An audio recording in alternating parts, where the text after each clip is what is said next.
So as we begin to gear up for the release of Grand Theft Auto 6 coming this November, I thought I'd go back and think about the similarities between both Red Dead Redemption 2 and Grand Theft Auto 6. So after watching all of the trailers so far, reading through the details, and honestly just looking at how Rockstar is presenting this game, I keep coming back to just the same thought, and that is that this game just feels way more like Red Dead Redemption 2 than it does GTA 5. And I don't mean that because there are horses or cowboy stuff or anything like that. I mean the actual design philosophy, the way the world looks, the way the characters seem to interact with it. Because the amount of detail Rockstar appears to be putting in to everyday activities all feels very familiar if you spent hundreds of hours wandering around RDR2. So yeah, let's talk about the biggest similarities. Probably the biggest thing RDR2 did differently was making the world feel like an actual place. Not just like a giant playground full of missions, but the way people had routines, they could go into stores, towns felt alive, and sometimes you'd spend 30 or so minutes just doing absolutely nothing important, and somehow you'd still be able to have fun.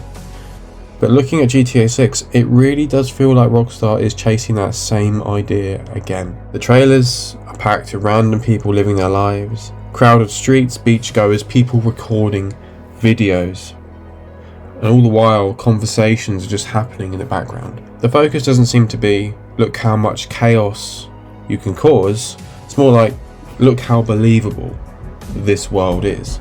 And that's very Red Dead Redemption 2.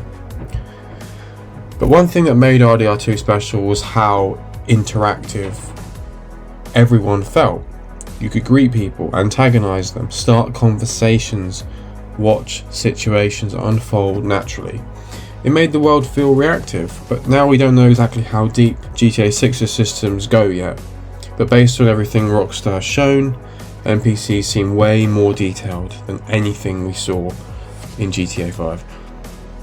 People seem to react to things, to events, they notice things, they appear to have more varied behaviour. And if Rockstar is bringing over even half of what they learned from RDR2, that's going to be make a huge difference for the way the game is played. Because believable NPCs are what turn a map into a world, into a living world. But another similarity is the way Rockstar seems to be handling their protagonists. In GTA 5 we had the 3 character system, but it was also very fast paced, so you could, jump in from Michael to Franklin to Trevor quite quickly. But the focus was constantly moving. In terms of RDR2, you only had the one. You only could control Arthur, and everything revolved around this one character. His relationships, his growth, his place in the world. He was one man who was trying to make sense of his life through a world that was pushing his ideologies aside for the betterment of the modern era, which was encroaching on the gang. And GTA 6 seems closer to that approach. We've got 2 individuals who don't appear just to be just some action movie characters, because Rockstar appears to be putting a lot of attention into their relationship. Trailers spend a surprising amount of time showing quiet moments, conversations, partnership, trust. It feels more character driven than any previous GTA I can think of, because the way each of them were designed in terms of the story, you weren't controlling 2 characters. It was the single guy running around causing mayhem, getting involved with drugs, this, that and the other. But in terms of the character driven aspect, it is also what made RDR2 work so incredibly well. That story just brought you down back to earth because of how grounded it was. But the game itself, but with GTA 6, it's not realistic in a boring way, in a way that makes you feel like you want to turn it off, or you want to go off and do something else. Because there was an issue in RDR2 where people complained about the opening chapter. Chapter 1 was very slow paced. It was making you follow a very linear path. You weren't exactly allowed to go out and explore in the world because of the way the story was designed at that particular point, because you had to follow that strand of events. But this is another thing that I believe Rockstar has taken into account with Grand Theft Auto 6, is that everything feels more heavier. Everything feels a lot more burdensome in a sense that, you know, it feels like you're controlling a real person. You know, in my experience from controlling Arthur, every time he'd shoot a gun, it felt heavy. It felt, you know, like there was something there, and you'd fire a gun and it wouldn't just sound like a really like a pellet. It would sound like an explosive, like boom kind of sound, and it you know, it had weight to it, because everything was designed to make you feel present in the world. And I believe GTA 6 seems to be carrying that philosophy forward. The movement animations look more detailed, character interactions look more natural, but even the simple things like entering locations or carrying items seem more deliberate, because it's going to be still GTA, it's still going to be chaotic, but underneath that chaos there appears to be a level of realism that's very similar to RDR2. So Red Dead Redemption 2 was one of those games where exploration felt rewarding even when nothing happened. You'd ride into the middle of nowhere and somehow find a random encounter, a hidden cabin, or a strange event, because the journey itself was often the reward rather than the destination. But looking at Leonida, GTA 6 seems built with that same mindset. There are huge urban areas, there are swamps, backroads, small communities, remote locations. Places that look like they exist for discovery rather than for missions. And if Rockstar fills those spaces with the same attention to detail they used in RDR2, exploring could become one of the best parts of the game.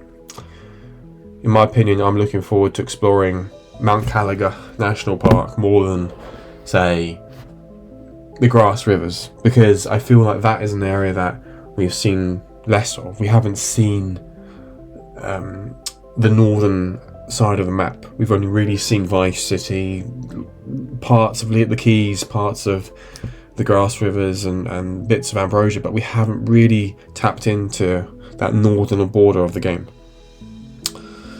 So I think out of all of the obvious similarities I pointed out so far is the sheer level of detail in terms of the environment.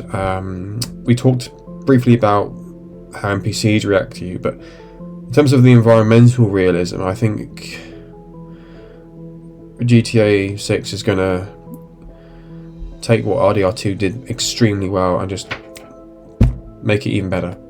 Because animals behaved naturally, weather systems felt dynamic, buildings looked lived in. Every area had personality, and GTA 6 looks like it's taken that idea even further. The density of objects, the lighting, the crowds, the interiors we've seen so far in trailers 1, 2, and all these gameplay screenshots. Everything appears handcrafted, and Rockstar seems obsessed with making every location feel as authentic as possible. And that's exactly the same approach they used with RDR2. So I personally don't think we have anything to worry about here. One of the things that I think people sometimes forget about RDR2 is that the game wasn't always exciting. As I've tapped on previously about Chapter 1, it was very slow pace, and some people dropped off. They didn't want to continue past that point because some people just want to get straight into the action. But a game like RDR2 and a series like GTA are worlds apart, but also not. You know, a lot of the best moments in RDR2 were actually just through the narrative, through the way you interacted with the camp, with the people you lived with, riding through the wilderness, and sometimes coming across a stranger, or just an enemy gang, or like a camp. But talking to characters, watching the world, those slower moments gave the action more impact, and GTA 6 appears to understand that too, because the trailers aren't non-stop explosions. They aren't just, you know, showing all this action, but underneath that you've got all of this dark and gritty kind of story that is basically holding all of this together. Because Vice City may look glamorous, but it's actually at its core rotten, and that's something I think they're going to play into with 6. But I think Rockstar do have this tendency to perhaps place more intentional thought into the realism of the game. So they show more everyday life. People hang out, they drive, they visit, they live in the world. But the balance between excitement and normal life feels very inspired by what RDR2 was. But because of the sort of enormity of that world, we had fewer cities. So there's only maybe 1 or 2 that I can recall, and the rest were just small towns dotted around the map. But the rest of that was just wilderness, swathed through like it was like the Wild West, and that's exactly what they were intending to accomplish with that. So all in all, I'd say that GTA 6 doesn't feel like Rockstar returning to what GTA 5 was. It feels like Rockstar's building upon everything they learnt from their previous game, Red Dead Redemption 2, because that is where they experimented with deeper immersion, with deeper thought, deeper care, and into their worlds, because that's what they are after. They want to improve upon every title they've produced, they put out, and GTA 6 is no exception for them. More realistic worlds, more reactive environments, and I think this is the next step in that evolution.